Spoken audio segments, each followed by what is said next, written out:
Hi, thanks for joining me on my next video. Today I'm going to change the battery on a Roost water detector. I got notified via email that my Roost batteries are running low, so I'm going to change them. I don't know what model number this is, but this is what it looks like. And here's the underneath.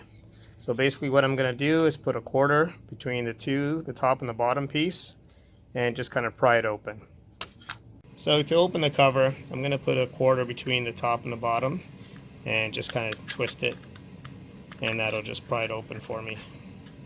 Now you got to be careful when you're opening it. Don't pull it on one side too much, because there's a pin near the roost that you don't want to damage, and that's the pin that connects.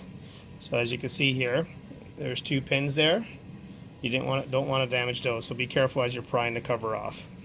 And those go back into here. I'm not sure if you can see that or not. Maybe I should turn on my flash. So I got the flash on now, so you can see the pins clearly on the cover. Here are the two pins I was referring to. So when you're prying the cover off, don't just bend it like this. Make sure you kind of pry it off gently.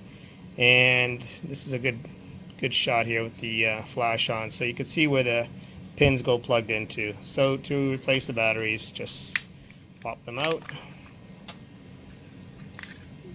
Pop some new ones in. Make sure you put them in correctly. And when you put the cover back on, like I mentioned, just make sure that the pins on the cover align with the holes on the other cover. So I've done that.